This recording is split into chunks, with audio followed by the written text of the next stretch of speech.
So if you have not looked at cybersecurity, there's a lot of opportunities. Everybody needs it. It's very relevant. If you're ignoring it, then you're living under a cocoon. You cannot ignore it, even for yourself, for your family, for your children. You got to pay attention to it. Get ready to buckle up and hold on tight, because we're diving into another electrifying episode of Sunny Silver Linings. Joining us today is the brilliant Kimberly Simon, Vice President of Strategic Partnerships for Control Case.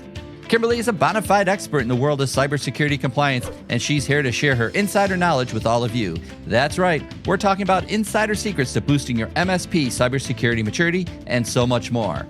If you enjoy content like this, be sure to subscribe, like, and share. Here's your host, the founder and CEO of IT by Design, Mr. Sunny Kaila. Over to you, Sunny. Hi, Kimberly. Welcome to the show. Hi, Sunny. Thank you so much for having me. I appreciate you coming to the show. And I know we met just probably about a year ago. And with some people, when you meet them, and kind of there is that special, some kind of connection. It's like, you know them from many, many years. And that's how I feel about you. We met at one of the shows, at trade shows last year around this time. And then, so our friendship has grown just within a year. Oh, yeah. And I've learned so much from you and the channel in just a year. The relationships that we build at Evolve are just amazing. Yeah, so we're going to talk about cybersecurity. That is your expertise. That is your superpower. And so I'm really excited about the topic because, that is something that all MSPs are focusing on, and everyone should focus on this. But I want to start with introducing you to our viewers. And so can you please share your career journey with us? Sure. So, exciting journey. I'll start by explaining the accent because, it always comes up. I was actually born in Zimbabwe, Southern Africa, grew up in London, and now I live in Toronto. I studied marketing, but I started working with the cybersecurity compliance firm called Control Case. So over the past 10 years, I just kind of got into the space. Cybersecurity compliance is very relevant, and there was so many opportunities to learn and partner. So I kind of switched from my marketing hat to actually learning about the industry and the opportunities and getting involved with education in cybersecurity compliance. Yeah, one thing that, now knowing you, which is so special about you, is your journey from where you started to then you made a stop somewhere in the middle from there to here. And then you came here. And what comes to my mind and why it is important for me to share with on this podcast is when you are a hardworking person, you have big dreams and you work hard and, really that student, lifelong learning, nothing can stop you, right? And you have a special story. So I want to kind of dig a little bit deeper into your journey from where you started to here. So tell us a little bit more, because that is so important for this world to know that on one side, all those things that people talk about are valid, but life isn't fair in general. But when you do the right thing and you kind of really take that charge and be uniquely useful, you can really create value for yourself and people that you serve and people that you work with. So why don't you share that special story? Thank you, Sunny. That's a great question. I think for me, what has changed my life and really helped with my growth is paying attention to a couple of things. It has been paying attention to my community. So who do I have in my circle and how do I add value to them? And obviously, how do they add value? I find that when you're around people that only see the negative and they only see, going from marketing and wanting to learn about cybersecurity is like, okay, can you do it? Can you not? You have people that will be like, it can't be done. And just being a woman in cybersecurity, I know when I started, there were very few women in the room, let alone Black women. So cybersecurity has come a long way. We're seeing more women, more people of color getting into cybersecurity, but it wasn't like that when I joined. It was challenging. It was a lot of hard work and a lot of learning. So exactly what you said. There has to be a commitment to hard work in there. And your community really helps in obviously empowering you and encouraging you. So pay attention to your community. Yeah, and so that's important, right? That when you came into the channel, or just in general to the cybersecurity area, that people of color that you discussed or shared, working hard, and again, be uniquely useful, you created your space, right? You took ownership, you took that charge, and then you are creating value for people, and that's why now you're getting invitations from all over the world for speaking engagement on cybersecurity. And you even have a book that we're going to talk about a little later on cybersecurity. And I just want, just kind of sharing, if there's nothing else you can take from this episode, there is so much value in taking control of your life and figuring out your why. And then using that why, you kind of really developing some skill based on your passion, your superpower, which creates value that makes you uniquely useful. And that means check writers will cut check for that value. And okay, so we're going to move on to the topic of cybersecurity now.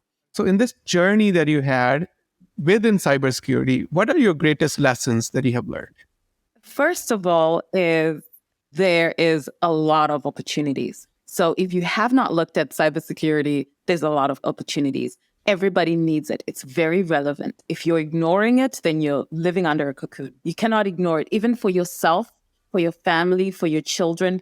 You got to pay attention to it. So I learned very early on that it is relevant and it's worth it to pay attention. And then I'm specifically on the compliance space. So I learned that cybersecurity doesn't have to be completely technical. So the compliance space works perfectly for me because, it's a lot of learning about policy, about the procedures that need to be in place, and then all the controls that you need to kind of have in place. But for me, was learning that it doesn't have to be all IT technology. So you can find your space in cybersecurity. You can find what's passionate, a space where you fit. And then the final thing I learned is, even though it was very challenging and it took time, I've been doing this, for over 10 years. So it took a little bit of time for me to get to a point where I was comfortable. It's very important to leave breadcrumbs for everybody else. So I wish there were more people that shared their journey and left little breadcrumbs that I could pick up and learn from. So I'm very conscious about teaching and sharing because I am also picking up those breadcrumbs from everybody that's leaving them for me. Okay, no, thank you for sharing that. So can you talk to me a little bit about the compliance, a little bit deeper, what is compliance and how is it different from security? Great question. And everybody gets confused with that. So security, think of security as what you do. So it's the act of doing. It's all those controls, all those things that you're doing internally to protect your environment. And then think of compliance as the act of assessing. So this is you hopefully bringing in a third party to actually assess that those things that you're doing in security are actually meeting some sort of framework, or, they're meeting the controls that you want them to meet. So security, act of doing; compliance, act of assessing. Okay, that's awesome. Now, can you tell me how you are helping, especially in the MSP channel that we belong to here, and we just work with MSPs. So what is that work that you're doing in the channel and how it's impacting the customer? The MSP community is such an amazing community to be part of.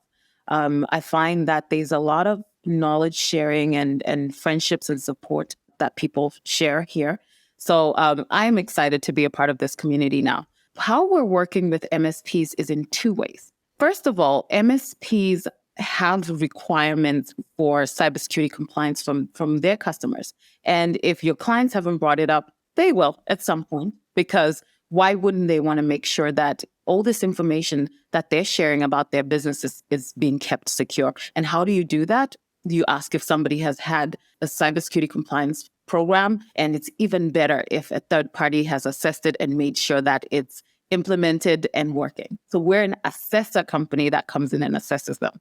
And then the second thing is the MSPs themselves are getting questions from their clients. Hey, can you help me with my cybersecurity compliance requirements?